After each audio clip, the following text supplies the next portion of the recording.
were taught to chase. Since childhood, you were told to dream bigger, climb higher, never be satisfied. Ambition wasn't just encouraged. It was glorified. The higher your goals, the louder the applause. The harder you pushed, the more they called you driven, disciplined, destined. But what if the very thing you were taught to idolize, this relentless hunger to be more, have more, achieve more, was never about freedom, never about growth? What if it was about fear? What if your ambition is not a beacon guiding you forward, but a shadow you're sprinting away from? Look closer. When you imagine success, what stirs in you?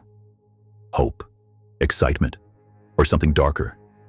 A gnawing anxiety that if you don't succeed, you'll be exposed, inadequate, invisible, forgotten.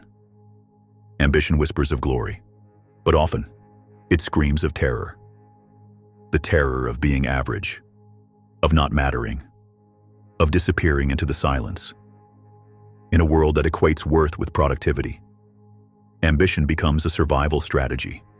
To pause feels like failure. To rest feels like regression. To fall feels like extinction. You are told that ambition is a noble fire inside you. But what if, for many, it's just smoke from a deeper burn? The burn of shame? Not a reaching for the stars, but a desperate sprint away from the abyss. Nietzsche saw this clearly. He warned that much of what we call virtue is often fear in disguise. Fear of meaninglessness, fear of collapse, fear of seeing ourselves unmasked. Because when ambition is fueled by insecurity, it is endless. No win is enough. No praise feels real. The goalposts move faster than you can run. You climb mountains, only to find the summit empty. You win battles, only to feel hollow inside. You get the job, the title, the admiration, and still lie awake at night wondering why the anxiety won't fade. Because ambition rooted in fear is a bottomless pit. And the more you feed it, the more it devours you. The tragedy is not that ambition is wrong, but that it often hides the very wounds you refuse to touch. The hunger for more is not always a vision. Sometimes it's a symptom, a signal, a cry for safety, masquerading as vision. Before you keep climbing, ask yourself, what's driving me? Hope or fear I haven't dared to face? You were taught that ambition is the fire that lights your way. But rarely were you shown that the same fire, when left unchecked, can burn you from within. In modern society, ambition is almost never questioned.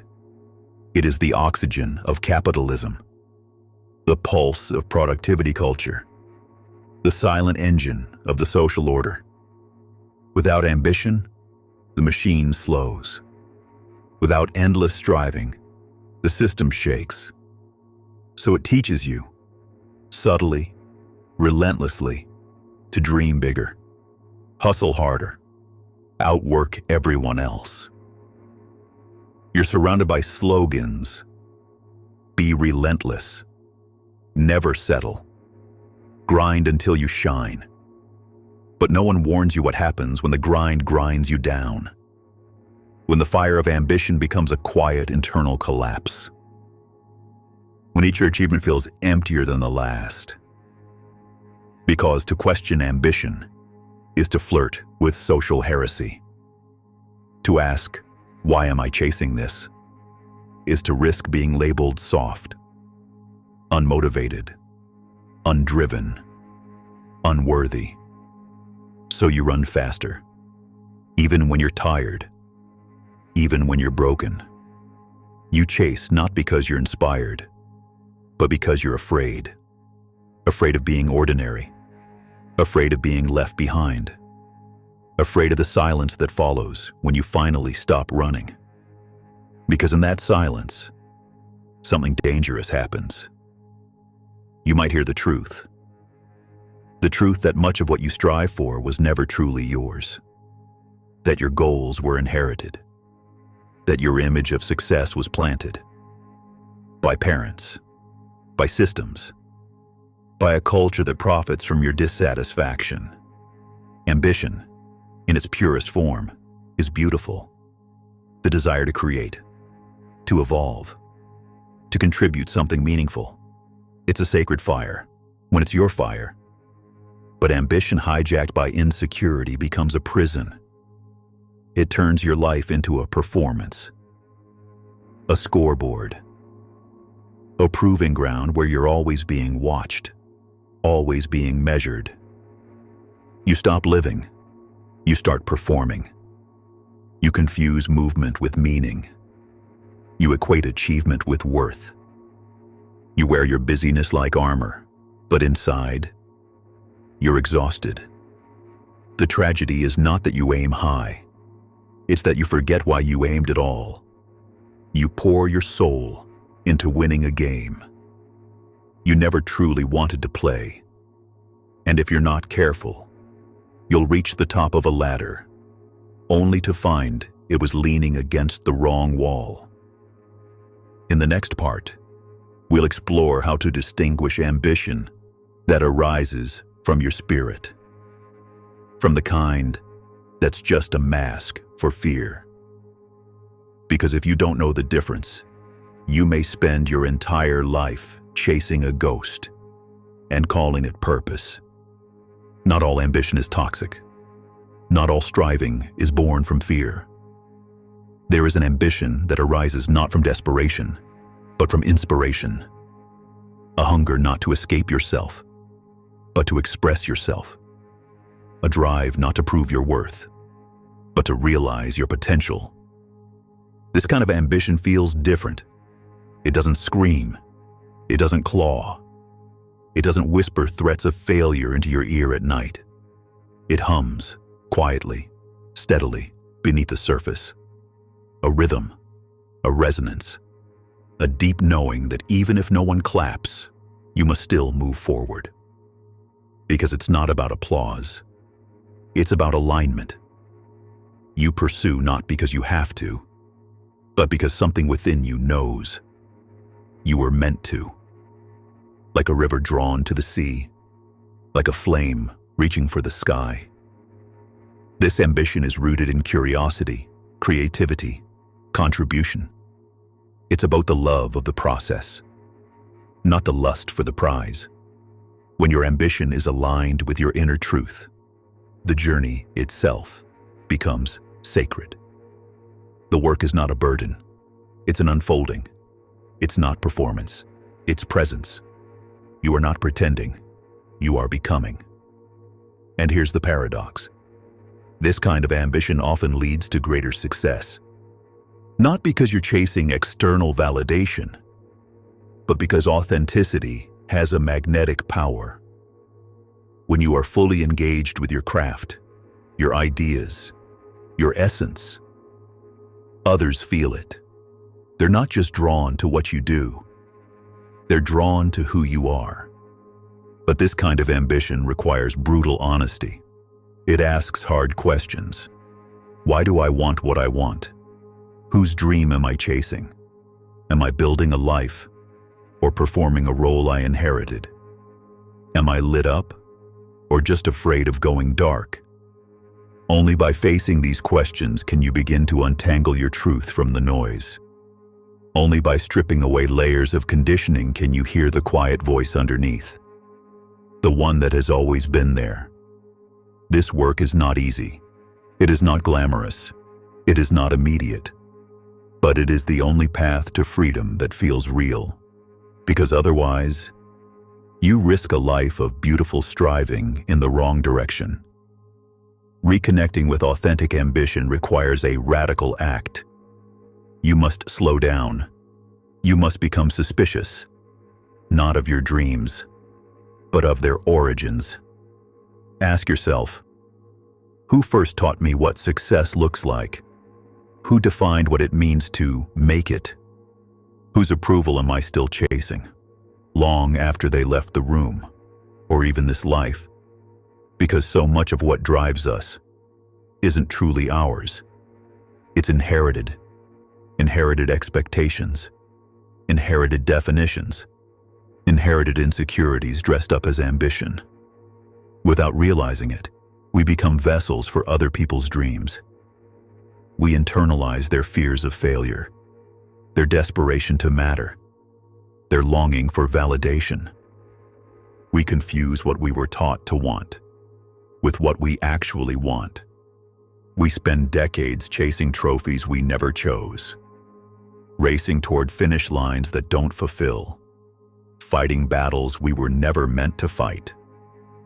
And all the while, a deeper hunger grows, not for applause, but for authenticity. To break this cycle, you must question everything, even the sacred things, especially the sacred things, even the dreams you've carried for 20 years. Because if they are truly yours, they will survive the scrutiny. They will burn brighter under pressure. They will sing back to you when you ask, "Are you mine?" But if they are borrowed, imposed, inherited, they will start to crumble. They will crack like old masks, reveal themselves as armor you no longer need. And when the armor falls, what's left? Silence, maybe. Confusion, definitely. But also possibility.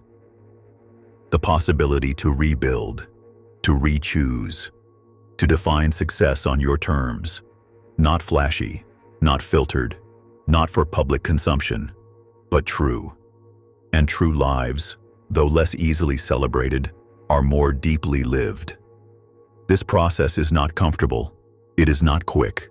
It is not easy. But it is honest. Because unless you let go of what was never truly yours, you'll never discover what has always been waiting for you beneath the noise. Letting go of dreams that don't nourish you. Letting go of goals that deplete you.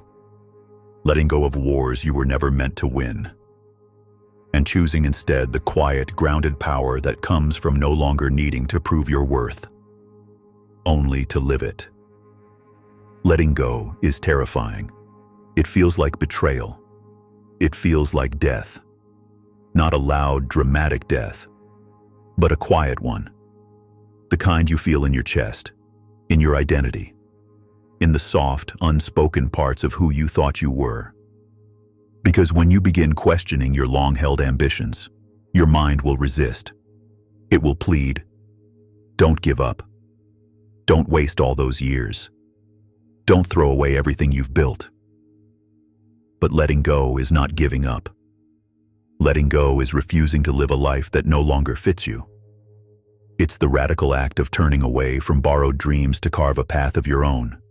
It's accepting the uncomfortable truth that you have changed, that some dreams expire, that outgrowing an ambition isn't failure, it's growth.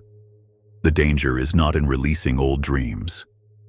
The danger is in dragging their hollow shells behind you, wearing them like armor that's now too tight, too heavy, too false. There is profound courage in letting go, the courage to grieve the person you once thought you had to be, to sit in the terrifying blankness of not knowing what comes next, to stand at the edge of identity with empty hands, and wait. Because real growth doesn't always feel like triumph. Sometimes it feels like loss, like silence, like space. But it's in that silence that something sacred happens. Authentic ambition begins to emerge, not from pressure, not from panic, but from stillness. And stillness is sacred ground. Because true ambition cannot be inherited. It cannot be faked. It cannot be willed into being by ego or fear. It must emerge from within, slowly, like a seed breaking through the frost after a long winter. But to grow, it needs room. So you clear away the clutter of old expectations, the clutter of comparison, the clutter of identities that were never really you. And slowly, something rises, something quieter, something wiser, not a shout, a whisper. Only then can you begin the slow, deliberate work of building a life that fits you, not one that dazzles others, but one that lets you breathe.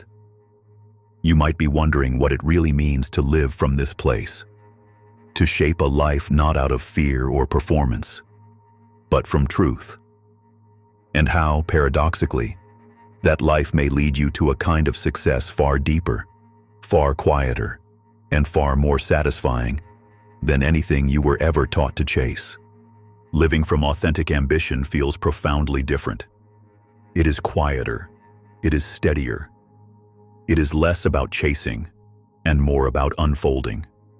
You no longer measure your worth by speed, by scale, or by applause. You begin to measure it by resonance, by that subtle, powerful feeling that your outer life reflects your inner truth.